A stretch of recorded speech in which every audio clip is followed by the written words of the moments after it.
Are you saving so much for retirement that it's really squeezing your life today? Well, in this episode, we're going to answer a smart question that came in about finding the right balance between preparing for the future, but also trying to live fully in the present.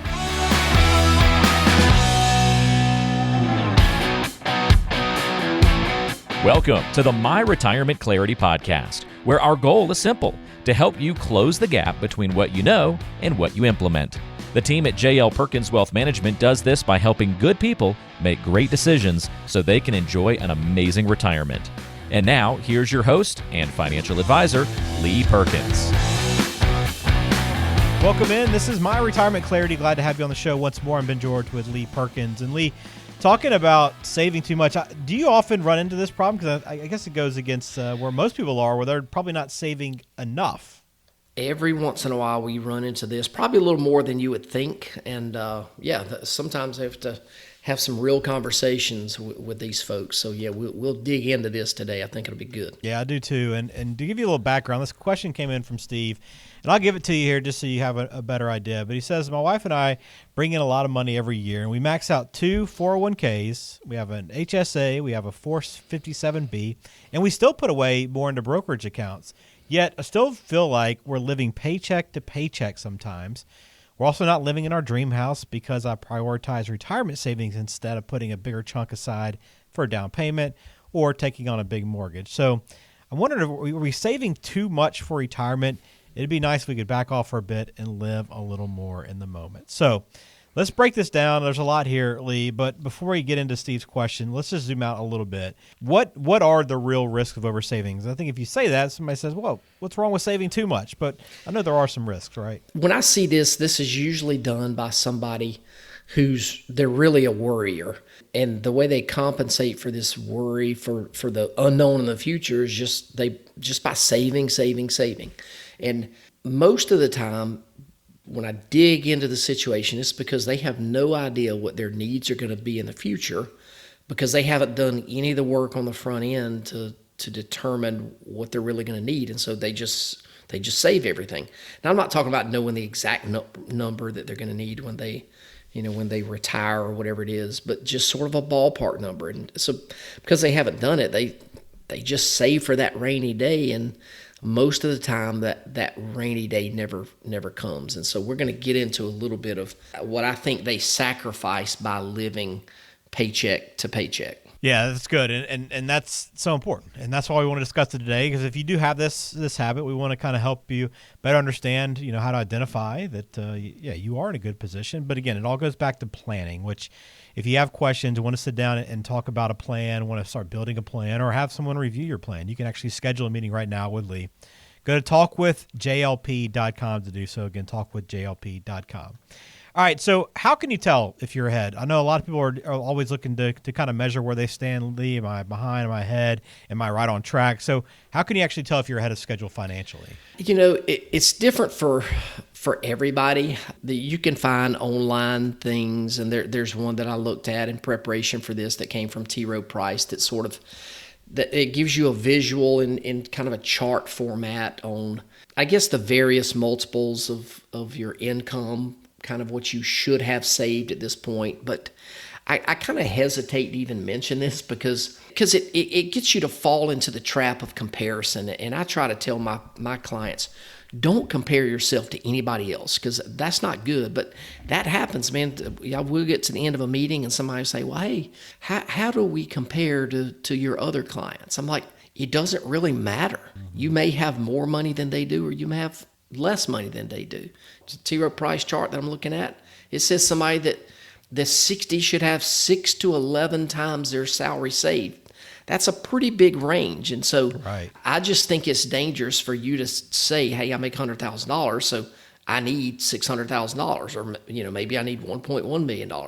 That's a big range from 600 to 1.1. And so that's not really how it works in the real world, because you can't base everything you're going to do on just how much money you have in your retirement account, because it comes down to income and expenses. So how much Social Security income are you getting? How much pension income? If you're getting 2 Social Security checks and 2 pension checks from two members of a couple, much of your expenses could be covered by all of that, and then anything that you have is just going to be gravy. And that's when you're in position A. When you don't necessarily need your money, boy, you're in really good shape. So if somebody has all of those things in their horizon, I wouldn't sacrifice way too much today to have a bunch of money that I don't need in the future. So, yeah. Well, what are the warning signs then if you are sacrificing too much today? Is there any way to kind of identify, hey, maybe I am sacrificing to live a little bit more or do a little bit more of these other things that I haven't been? Yeah, well, like you mentioned, if somebody's feeling paycheck, the stress of feeling like they're living paycheck to paycheck, that's definitely not a good thing. That's definitely warning signs. I just think if you do that, you're gonna miss a lot of things in your life, a lot of experiences that you could have. Life is way too short, Ben. So I try to tell people, don't sacrifice too much today for something that's in the future that you might not even be around to see. Recently, I lost one of my best friends, and it's actually my best friend's wife, and so she's my best friend too. I've known her since we were 15.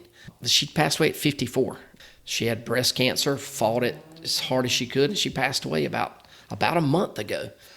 They were a saving couple, saved a lot of money, and they were really kind of getting ready to enjoy everything that they've worked hard for, and then cancer happened, and it took her. That's not what they planned, and so he's like, all right, so now I got all this money, and I don't know what I'm doing for the retirement life that I thought we would have. It's going to be different. So don't sacrifice today. I'm not saying be a gloom and doom or you're going to die in a year or we're going to all get cancer and pass away. But boy, I think there's a healthy balance. And what I'm learning when I'm having these conversations, I don't think there's a lot of advisors who are encouraging their clients to spend their money. I think for the most part, advisors like to get somebody in the office and they pull up the accounts on TV and we just look at it and smile and see the balances going up, and it's not doing anything for you if you're not spending the money. I can't think of any clients that I have who have ever run out of money. I take it back. Only one, she knew she was going to run out of money and she was spending money, like crazy. But everybody else dies with way more money than they ever dreamed they would have. So enjoy it. Life's too short, and we're not promised tomorrow. 100%. Yeah, it's hard to lose that perspective, but it's so important to live in the moment. Well, if you are in this position where you're over saving, what can you do to adjust? If you do find yourself in this position, what can you do to pull back a little bit on being so aggressive? Yeah, I think you really need to. It sounds so cliche, but you need to build a financial plan that includes all of your goals, not only your retirement goals and everything you want to do, your bucket list items, but throw in some things that you want to do right now. And then as you go forward, just be mindful about how you save money. And going back to an episode that we talked previously when I was talking to the young girl about how to save her money in a savings account and a trip/stuff account. Maybe if you're in your 50s or early 60s and going to retire, hopefully your emergency fund is already there. Bolster up that trip stuff fund so that when you retire, I'm going to tell you what's going to happen when you retire. The day you retire, the stock market is going to drop 400 points, and you're going to question your decision to retire, and you're going to be like, oh my gosh, I'm going to run out of money, and I'm going to be a Walmart greeter in 18 months. That's not going to happen, but it will play psychological trips on your mind. So, and I've even had clients cancel trips because the stock market went down over a week time period and they panicked. They're like, oh my gosh, we can't do it. If you set that money aside in the trip/savings fund, you don't have to worry about the stock market. That money is there for a purpose. Go live. The market's going to do what it's going to do, and it's going to come back. So just be tactical about how you save your money.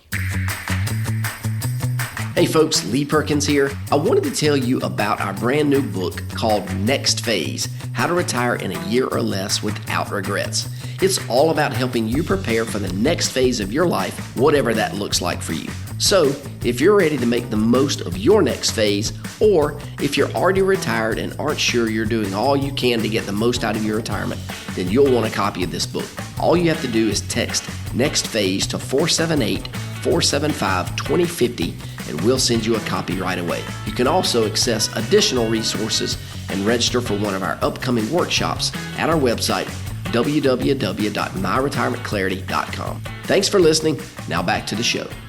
Talking about whether or not you're saving too much, answering a question that came in from Steve, and it's a great one, and I think it can benefit everyone. So as we kind of finish the things out here, Lee, when is it okay to actually slow down on your retirement savings? Because I think we're all hesitant to do that just because you are worried about what could be around the next corner. And if you do pull back and slow down a little bit, how can you do it safely? Yeah, I think you got to do the numbers. You got to meet what's, I'm not trying to, I don't guess this is a commercial for my firm, or maybe it is a commercial for our firm, because that's what we do. We help people run those numbers and be sure that they can slow down or they can make some type of purchase later on in retirement and not worrying about it devastating their overall plan. Had somebody called me about 3 weeks ago, and he's finally succumbing to the pressure of his wife, who wants to put in a pool. And we talked about it, and I've heard this before. She wants to put in a pool because it's cool to have a pool, but she thinks grandkids will come over and visit them more, and that'll happen. There's a phase, and we all know it. Grandparents are cool for kids until they're about, generally speaking, 12 or 13, and then they get their own friends and they go do things. My parents have a pool, and my kids used to go to that pool all the time. My parents live 10 minutes down the road. Not very often do they go to their pool anymore. So I don't know how long that's going to work for them to visit them with a new pool, but I'm okay with it. If it gives you some time with the grandkids for a few years, if that's your goal to do that, man, do it. As long as you've done the work on the front end to know that taking out that money for that pool or for that boat or whatever it is doesn't ruin you in retirement, man, make it happen. I love that. That's such a great point. And let's close it out, Lee. For anybody that's, I guess, age dependent, does it matter if you're in your 30s or 40s versus 50s or 60s on how you'd answer this question at all? Yeah, I would say, yeah, probably it does. I guess maybe if I think through it a little bit, it's just sort of where you are. When you're in your 20s and 30s, you still have time to make up. You just can't develop bad habits. When you're in your 50s, you don't have the time. And if you had some bad habits earlier on, you're not going to have the options that you would, had you not made the bad decisions. So you may have to do some catching up to get where you want to be. So again, it's whatever you can do. I talk about physically, I'm kind of talking a little bit in circles here, but I'm trying to get back to the go, slow go, no-go years. Yeah. Run your numbers. Now for somebody that's in their 20s or 30s, they're pre-go years, because these are kind of referring to retirement numbers. But if you're approaching that retirement date, run those numbers, or we can run it for you. Because when you're 80, you're just not going to want to get on a plane and go overseas. You're just not going to do it. So again, live life for today. As you get older, we just can't physically do what we used to do. And I see it now. I'm 55 years old. I'm playing on our church softball team this year for the first time in 20 years. Now when I get a hit, Ben, I got zero desire to go to second base. I want to get a hit, and I usually punch it out into right field, jog to first base, and I get a pinch runner. Yeah. And it's usually a pinch runner with somebody that's in their 20s or 30s, and they've got the desire and the ability to run as fast as they can all the way home. So again, know where you are in your life, what you're physically able to do. Have those experiences at 20 and 30 that you're not going to have when you're older. Just don't sacrifice way too much. Healthy balance is the way to make it happen. Got to find that balance. And I guess as we close it out, Lee, it's a great time to remind people too. And, Lee, for anyone that is an oversaver and is looking ahead and trying to figure out, what that next step needs to look like and what the future will look like, it's a great chance to get a hold of your book Next Phase. Just text Next Phase to 478-475-2050. And that book's it's a great value for anyone that listens to the show. We appreciate your support while we provide it for you. But what's inside that, Lee, that somebody will get out of it? Yeah, it's just a short book. It's easy to read, but some practical tips on how you can retire. The subheading of the book is how to retire in a year or less without regrets. And I think it's a valuable checklist of kind of some of the things that you need to look at. I'm really been thinking about doing another issue of that book for Next Phase for somebody that's in their kind of in their transitional years, maybe in that 40 to 50 time, because those people are going to face a few different challenges. So your next phase is whatever it is, depending on how old you are.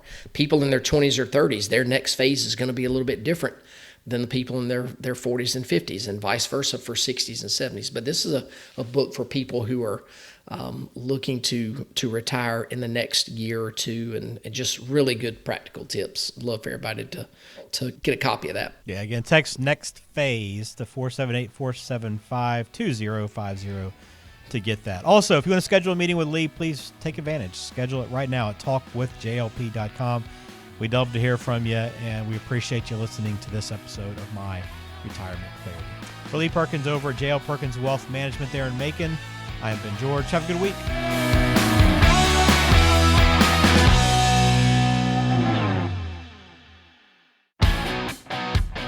Hey there, Lee Perkins here. If you're like a lot of folks, you've been listening to this podcast for a long time now. But I've got an important question for you. Have you implemented any of the ideas that we've discussed on the show? If you haven't, what are you waiting on? You know you're not getting any younger. So here's my challenge. Don't just consume the content. Our number one goal for this podcast is to help you close the gap between what you know and what you implement. So if you're ready to implement, take that first step today and visit www.talkwithjlp.com and schedule a 15-minute phone call with one of our advisors, and we'll help you close the gap between what you know and what you implement so you can enjoy the next phase of your life. Now is your time. Don't procrastinate any longer. Investment advisory services are offered by JL Perkins Wealth Management, a registered investment advisor and insurance agency. Information is for illustrative purposes only and does not constitute tax, legal, or investment advice. Always consult with a qualified tax, legal, or investment professional before taking any action.